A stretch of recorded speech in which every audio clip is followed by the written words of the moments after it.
We are shifting some things around this week. Instead of WTSP Wednesday, I'm going to be joined today by David Harrison. He has some thoughts on the Saints game that he wants to get out there. So instead, I'm going to be joined by Evan on Friday now.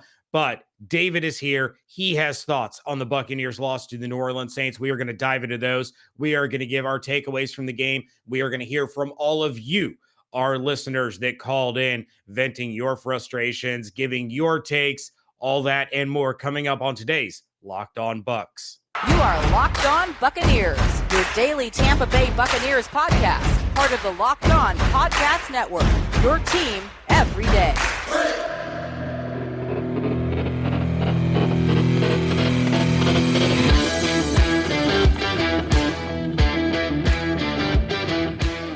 What's up and welcome to the Locked On Bucs podcast, and thank you for making Locked On Bucs your first listen or first watch every day. We're free and available on all podcasting platforms and available over on YouTube. Make sure you subscribe to the channel. We really appreciate it. David, our YouTube channel is growing. But you know what else is growing? What's that? Our followers over on Twitter, which you can be a part of, at Locked On Bucs, at JYarko_Bucs, at DHarrison82, and at Bucs_Nation. David, we're changing. We called an audible. Yeah, I mean, we couldn't get out of this Saints. I felt bad because I'm like, of course, James has to go solo to react to only the second loss of the season, and it's a loss to the New Orleans Saints in New Orleans. So I'm like, this is the project that I've left James to handle on his own. Plus, we couldn't not have Bucs Nation go without Filipino Kevin Smith's comments on this latest loss. So we had to come in and we had to call an audible real quick. We had to throw this episode in there because just like everybody else, I have some thoughts on this game. I have some reactions to Tampa Bay Buccaneers. Of course, if for whatever reason you've forgotten, losing in New Orleans to the New Orleans Saints, 36-27 to fall 6-2 on the season. But like you said in the cold open, like you said in the intro, let's hear first from some Buccaneers fans or a Buccaneers fan before we get the conversation started. Hey guys, it's Paddy from Devon in England. Just about to tuck myself into bed. It's almost 1 o'clock in the morning here. It was a long and painful game, man. A long and painful game to watch. Especially watching the defense, the way that they played tonight. Just absolutely no discipline. A lot of unnecessary penalties. I've seen a few people complaining online on social media about the officials, especially with the late hit on Simeon. Don't get me wrong, I don't think it was a late hit. I think the helmet came off and blinded his vision. But hey, the decision was made and we didn't help ourselves. It's not the only penalty we gave up. We gave up numerous penalties. We gave up numerous yards. So going into the bye week on a loss is painful, but we did the exact same last year. We went into the bye week after losing to the Chiefs and came back after that bye week, regrouped, and didn't lose a game for the rest of the season. Went on to win all the regular season games, all the playoff games on the road, and the Super Bowl. So I think we need to just go away this week, learn from our mistakes this week, especially with the penalties on the defense, and make sure that throughout the rest of the season, we outplay the Saints, and that we make sure that we actually secure this division because it's not won yet. We haven't won this division. The Saints can quite easily take it from us if they keep playing the way that they are, and we don't want to be entering the playoffs via a wild card spot. So we need to make sure that we win the rest of the games throughout the rest of the season. It's not going to be easy. We've got some tough matchups, especially with the Bills later on in the season. But just more than anything, making sure we don't go in on that wild card spot. Try and get some home games this playoff season and make a big run and a big push for the Super Bowl. So, hey, it's just another game. Long way to go yet. So, regroup, go again, go Bucs. Patty, thank you so much for calling in. Great to hear from you. Hope you continue to call in. Look, on Monday's episode, I gave my thoughts on a lot of these. I was frustrated with the penalties that the defense was getting. I was frustrated with the penalties in general, as well as the officiating. It looked like an undisciplined defense. But lot of season left. I was conveying a lot of frustration, but at the same time, I was not hitting the panic button. There were people on Twitter talking about fire Bruce Arians, fire Todd Bowles. Then there were people on Twitter on Monday talking about how Devin White is terrible at football. Just because you have a bad game doesn't make you terrible at football. Let's make that very, very clear. As far as the roughing the passer penalty, David, I know you have some thoughts on it. Yep. I'm a little bit more on Patty's side. I have some thoughts on it as well, but you can even take a look at Devin White's roughing the passer penalty, and that was the weakest of weak sauce. His hand Right. barely grazes a face mask. Like, Yeah. I mean, like okay, you incidentally made slight contact with a face mask, but we're not going to call holds against the Saints. We're not going to call illegal hands to the face against the Saints. Again, the referees were not the reason the Bucs lost. They kept shooting themselves in the foot, but it certainly didn't help. Yeah, I mean, there's a difference. There's a difference between blaming the officials, right, and then holding the official accountable as much as we can. I mean, they don't answer to us. We don't They find them. didn't We don't answer hire them. We don't fire them. Yeah, I mean that seems to be true these days as well. But there's nothing wrong with identifying deficiencies in officiating when talking about a team game, as long as you understand that the team is still responsible for winning said game, right? Like the officials, there's no penalty that awards points. There's just not, like, there's no penalty that awards touchdowns and all these things, and there's no penalties that give the ball, like there's no 15-yard personal foul, loss of down and ball goes to the other team, like that doesn't happen. So at the end of the day, it's still on you to prevent points, score points, and take the ball away from your opponent. That being said, I thought it was a very fairly called game, and every Buccaneers fan that hears me say that is going to hate me for saying that, because here's the thing: the officials allowed both sides to play very physically beyond the line of scrimmage. Where they weren't putting up with a whole lot of whatever you want to call it is behind the line of scrimmage and for the quarterback. And Coach Arians talked about it as well. And just for the record, I mean, none of you are in my brain dome, so you can't know this for sure. But I formulated this take about the officiating before I listened to Bruce Arians' Monday press conference, where he said pretty much the same thing. This officiating crew was honing in on quarterback penalties, on contact to the quarterback, on penalties against the quarterback. And listen, there were a couple calls that happened, or there were a couple plays that happened before that one where if you kind of pay attention a little bit, you see the officials talking to Buccaneers players after a hit on a quarterback. One was on Jameis Winston that I remember 100%. It was the one where Ndamukong Suh shoved Jameis Winston after he got rid of the ball. And you could see an official talking to him. Ndamukong Suh's like, "What are you talking about? Like nothing's wrong." So it's not like they didn't also say, "Hey guys, you can't do that crap. Like, we're going to flag you for this in some way, shape, or form." Right now, again, I'm not in the earpieces. I don't know exactly what was said, but you can kind of put two and two together. Ross Cockrell has a penalty downfield where he's literally riding a Saints wide receiver down the field. You can't do that. Like, I don't care how freely a team. It kind of go back to the NFC Championship game, the Green Bay Packers game, where they're letting the defenders play physical defense all game long. And then I think it was a Kevin King, right, or the Green Bay Packers basically mauls a Buccaneers wide receiver, gets a flag for. Every Packers fan in the stadium on Twitter is saying, "You've been letting them get away with all that stuff all day. Today, or that one play, you don't let them get away with it." Well, that one was a little bit different. Again, Ross Cockrell basically engages with the receiver off the line of scrimmage and just rides him all the way down the field. You can't do that and expect any officiating crew to get away with it. But they called that game. I didn't see any hits to Tom Brady. I didn't see any head smacks to Tom Brady that didn't get called. And that is where I look at this. It's not just a matter of holistic penalties, all the penalties in general.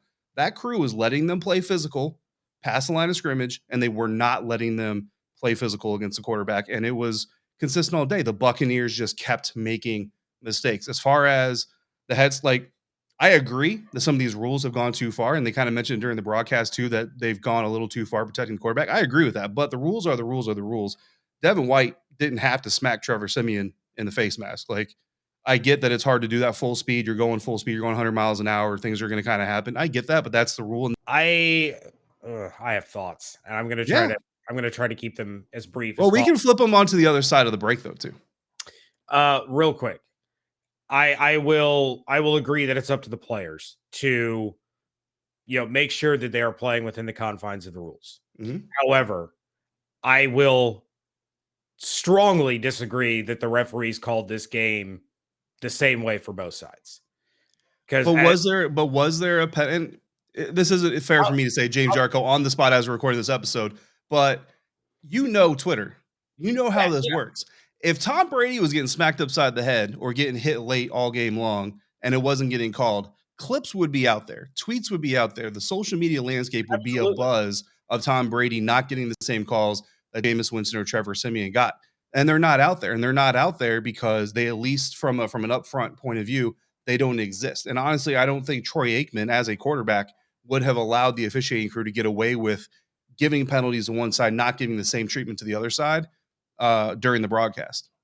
And I'm not even specifically referring to just the roughing the passer. Here's the thing. Okay, so Will Golston bumps into Simeon after getting his helmet ripped off on an illegal hands to the face. Yes. Fine. He should have restrained himself. He shouldn't have bumped into Trevor Simeon. They throw the flag. It costs the Buccaneers a turnover. Let's take a look at the flip side.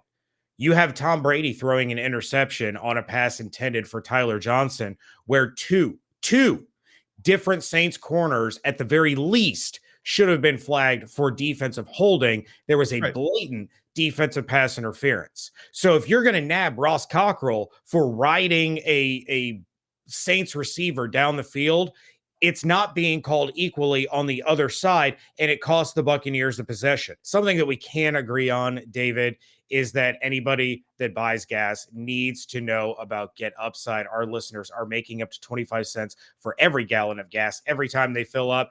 They just have to download the Getupside app for free in the App Store or Google Play right now. Use promo code Touchdown. You're going to get a bonus 25 cents per gallon on your first fill up. That's up to 50 cents cash back. Don't pay full price at the pump anymore.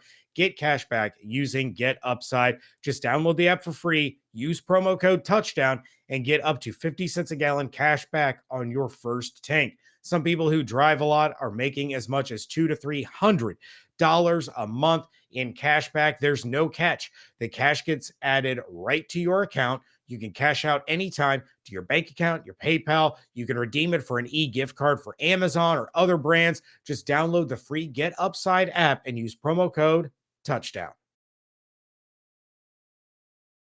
Thanks for making the Locked On Bucs podcast your first listen or your first view. Every day we are free and available on all platforms. David Harrison and James Yarko at DHarrison82 at JYarko_Bucs here for the Locked On Bucs podcast at Locked On Bucs on Twitter. You know, we've got you covered for everything Buccaneers, but with a trade deadline right around the corner, don't miss our live NFL trade deadline show, reactions to every move, plus a second half season preview and much more. Catch the live show live from 3 p.m. to 5 p.m. Eastern, November 2nd on the Locked On NFL YouTube page. James, we do not agree on the way the referees officiate the game. And here's the thing.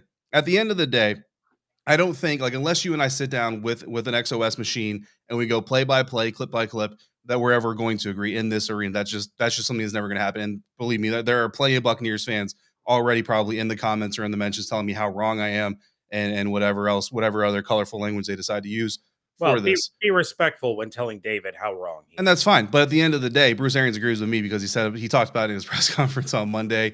And that's all I need is for Bruce Arians and I to be on the same page. But before we get to our second voicemail of the episode, I want to let you get in your final parting words.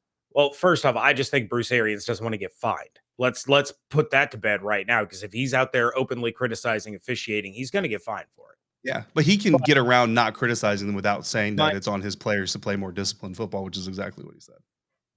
And it is on the players to play more disciplined football. My big gripe with your take on it is saying that the officials called the game evenly. When you are calling Buccaneers players for defensive pass interference or defensive holding and giving free first downs, remember, 8 defensive penalties, 6 of those resulted in first downs. Right. And I'll even throw off to the side the roughing the passer penalties. Fine. The rules are ticky-tack. Will Golston's was far closer to Devin White's in terms of what is actually roughing the quarterback. And then you have the dumb taunting penalty, which is just a stupid rule to begin with.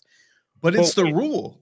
It is the rule. That's the thing, though. Like, I'm not gonna argue that it is the rule. It's but we are like that's what we're arguing. Like, we're talking about the teams aren't getting called the same way. Did a Saints player at any point in this game bend over a Buccaneers player on the field and taunt them? Did a Buccaneers defender, did a Buccaneers secondary player get called for pass interference or defensive holding at any point in this game? Defensive holding, yes. The one time. Ross Cockrell wasn't it had to be called on New Orleans on a play that gave New Orleans a possession, gave them a takeaway? We're going to look this up. All right, James, the play in question, right? The interception. Okay. I will give you that whoever is defending Tyler Johnson, yes, could have been called for defensive holding. You're contending that the referees cost the Buccaneers a possession because it led to an interception. Here's what I'm going to say to that. The Ross Cockrell holding penalty didn't lead to an interception. You know why? Because Trevor Siemian didn't throw it into double coverage due to that penalty. Yes, the Saints defender held Tyler Johnson off the line of scrimmage, past the 5-yard mark into the route, all those things. Those are absolutely 100% true. I don't see pass interference on Chris Godwin. We're just going to have to agree to disagree on that. I don't see pass interference on Chris Godwin. I did see the holding penalty that you're talking about not get called, but Tom Brady still throws the ball where two receivers of his are in the same area, which means two defenders are in the same area. And Tom Brady himself would tell any quarterback, you should not be throwing the ball where two of your routes have converged because that is not a good place to throw the ball. So Tom Brady knows better. So the referees, they may have missed the defensive holding. I will give you that. But that's one penalty here. They did not cause the interception. Tom Brady caused that interception. The roughing the passer penalties. Here's the other thing about the William Golston penalty that I think is getting lost a little bit in the mix. The William Golston penalty came right after the Donovan Smith or the Devin White one. Like, I think that has something to do with it. I think that has something to do with it. Your team just roughed the passer, quote unquote, by the letter of the law. And you just did that again. And from an official standpoint, if he's seeing what I'm seeing, that you willingly just chest bump the quarterback, you're basically daring him to do it again. So again, that little bit of context there. Then you have the taunting, which I hate the taunting rule just as much as anybody else. But you're Devin White. You cannot stand over Mark Ingram. First of all, you didn't do anything. Like, you tackled Mark Ingram. Like, you are the one who went backwards on that play, by the way. But then you stand up and you look over Mark Ingram yelling at him. You can't do that. Like, you can't get away with that. So almost every other penalty is a pre-snap infraction. The question that I have, if I'm remembering correctly, the Devin White hit, that was on a third down play, was it not? The roughing the passer, the helmet slap? No. The taunting.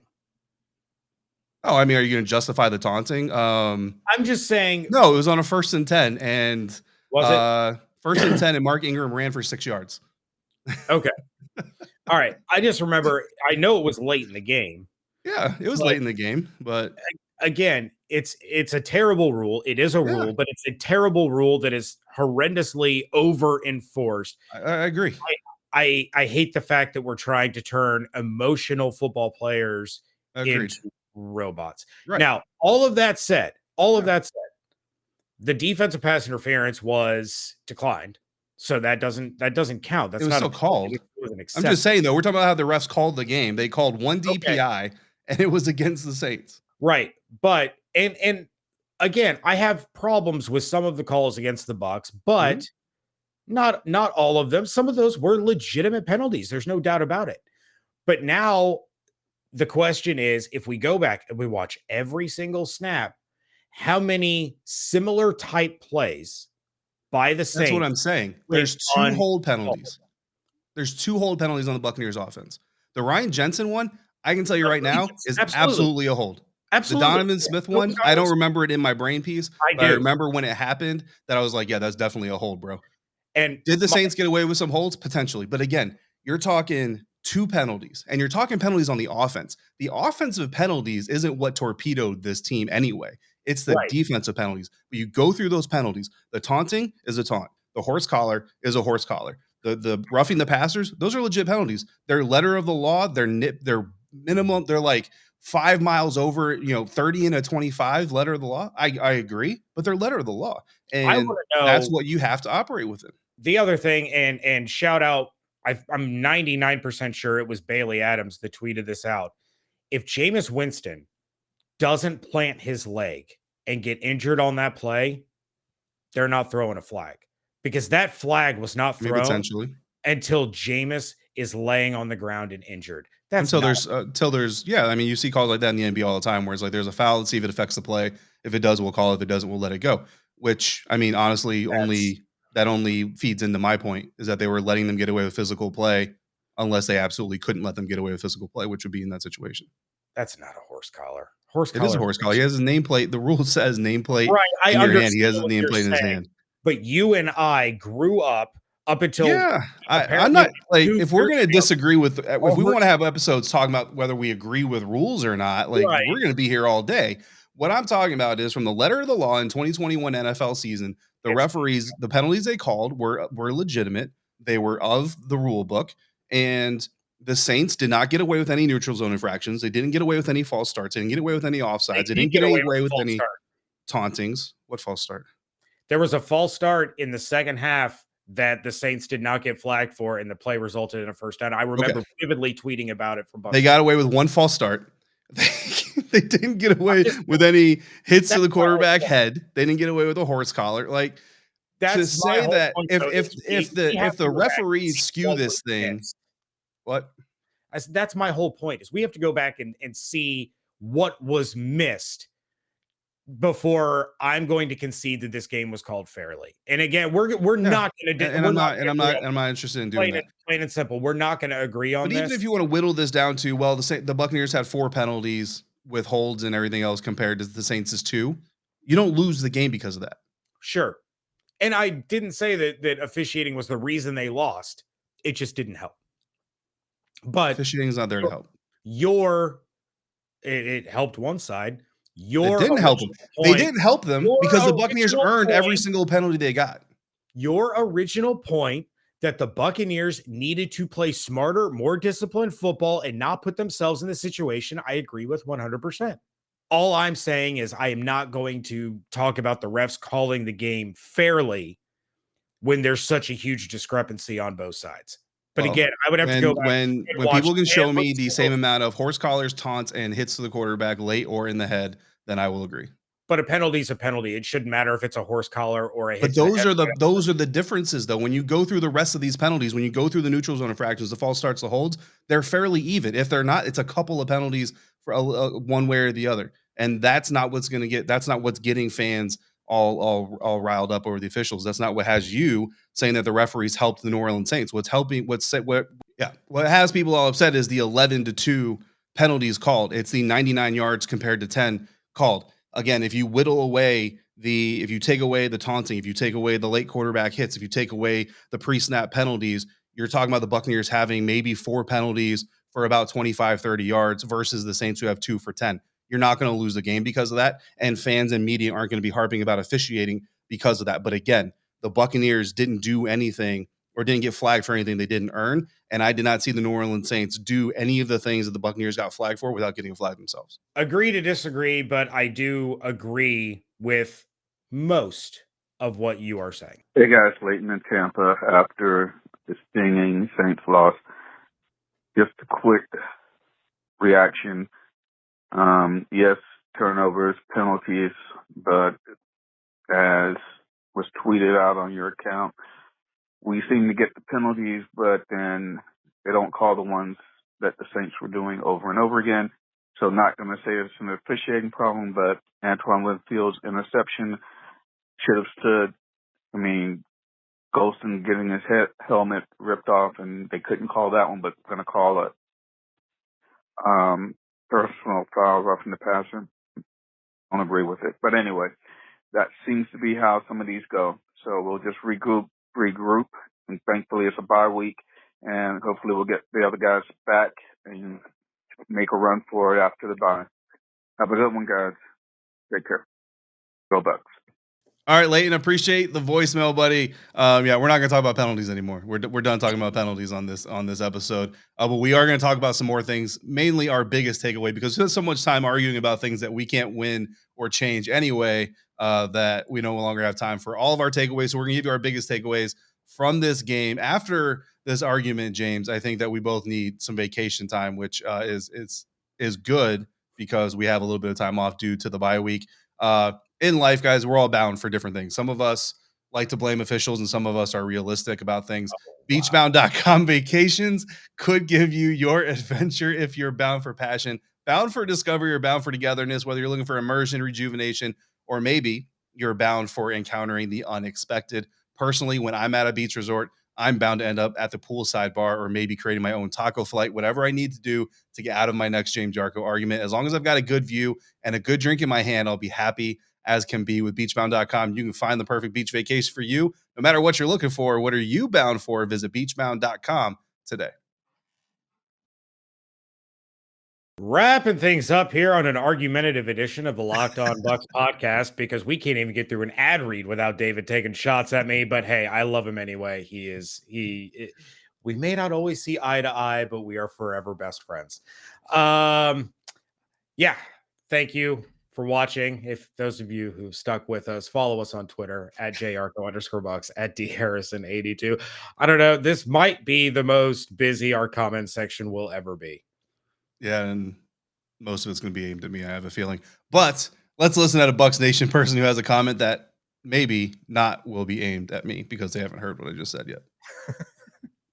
What's up, boys? Ty from Boston.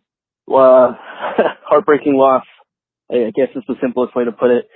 And I guess you really just have to credit the Saints, because any team in the NFL with, a minute and 40 left would have taken that quarterback, Tom Brady, to run your 2-minute drill and possibly win the game. And, I don't know what it was right after the half or right before the half and at the end of the game, trying to press, maybe throwing it to Godwin in double coverage. But, that's tough. But I mean, like I said, I guess you have to give some credit to them. And, second half adjustments, I think, were made, which looked good. But that first half looked kind of sloppy. And I think that would have been an opportunity to really try to, make the Saints feel like they're in catch-up mode rather than the Bucs having to fill that role. But, these teams are going to meet again at least one more time. And I think that one is going to be that's going to be a good matchup, hopefully. I know last year the Bucs got their butts kicked by the Saints before, they went on that incredible run. And, I'm not necessarily saying that this is a butt kicking of the same variety, but, I think losing in that method, in that way, to this team, to the Saints, I mean, that's got to motivate these guys, I hope. And, I hope that there's, better football to be played. We have a couple of, opponents that are definitely beatable. So I think that we'll just get off to a, get back on track, and hope Jameis is okay. And hey, it sucks, but we're still 6-2. Go Bucs.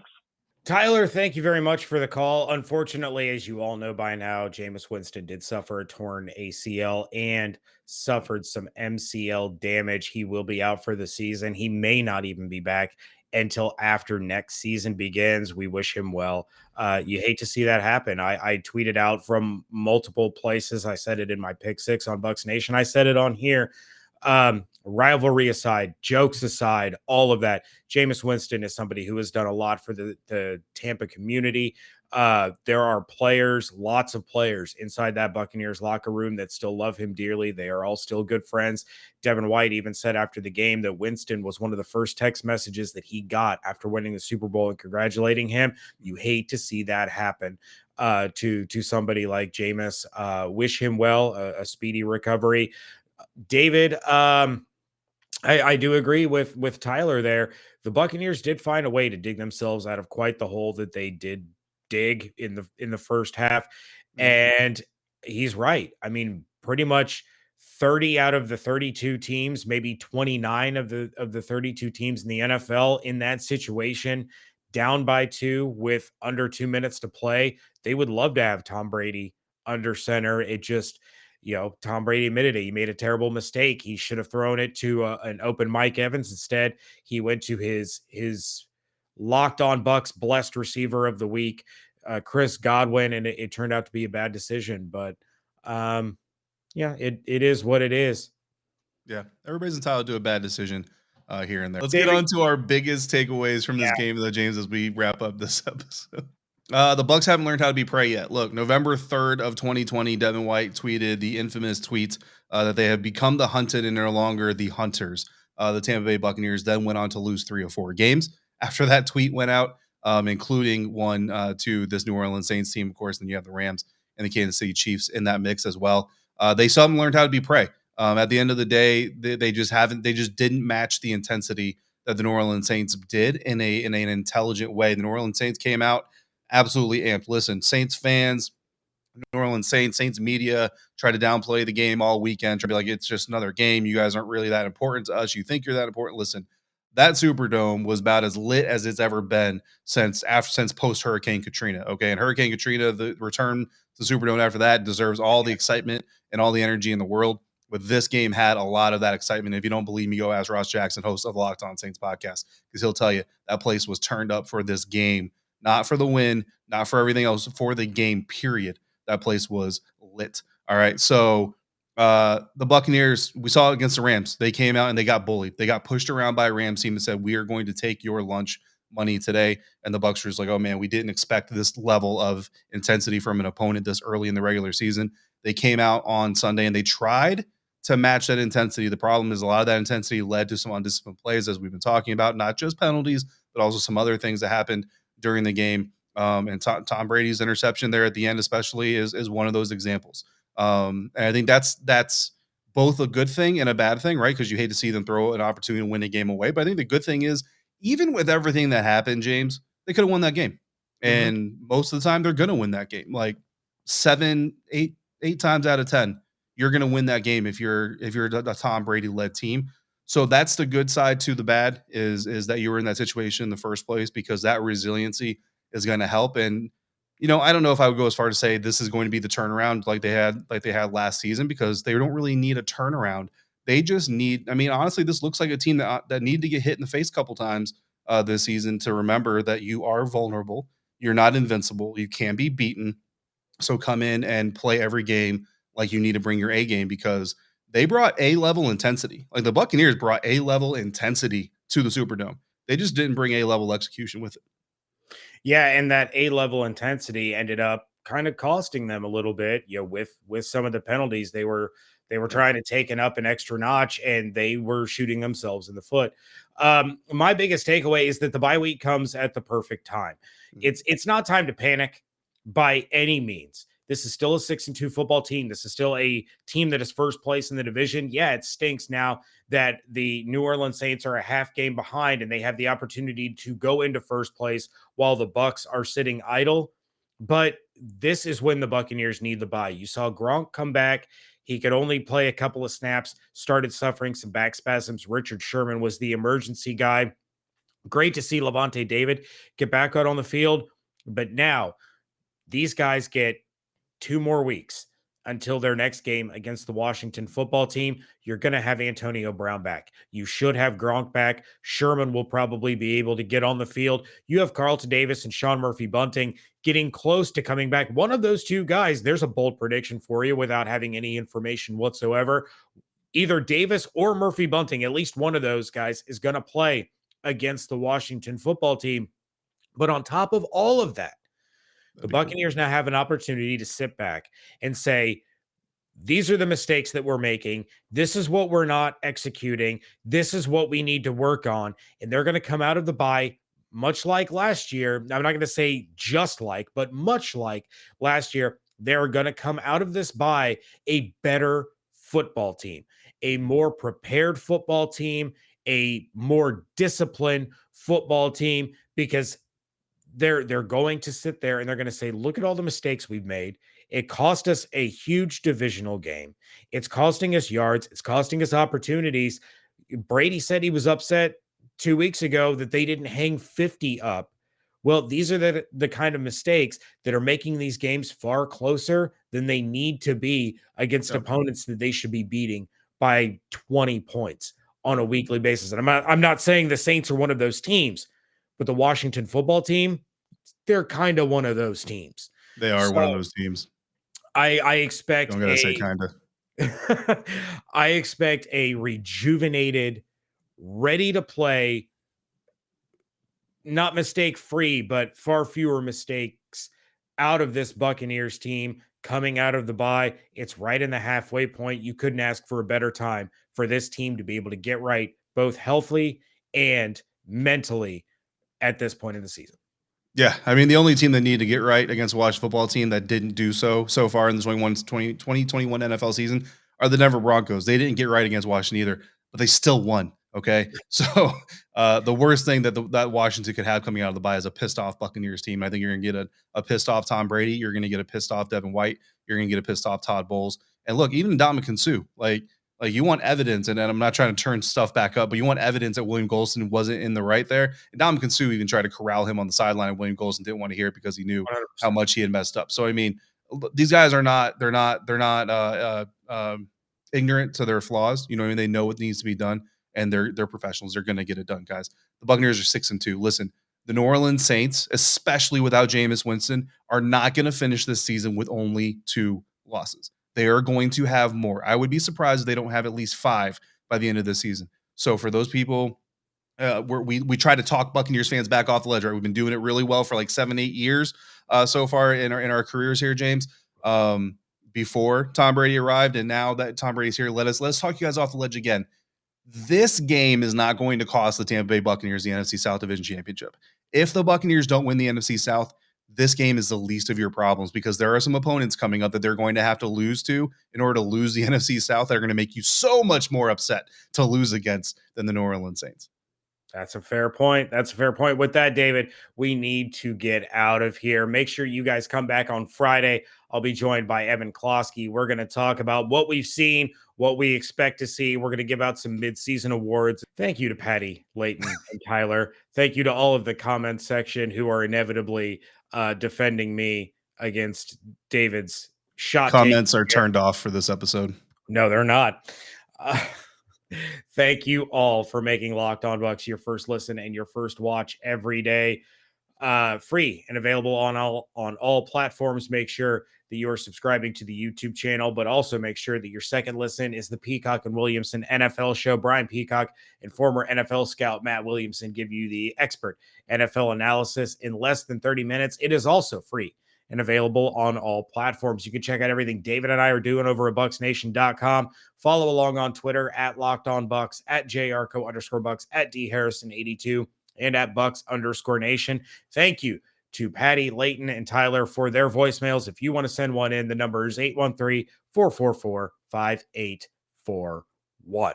Hope you all have an absolutely outstanding day. Stay safe, stay healthy, wash your hands, be good to one another. And we thank you so much for joining us right here at Locked On Bucs.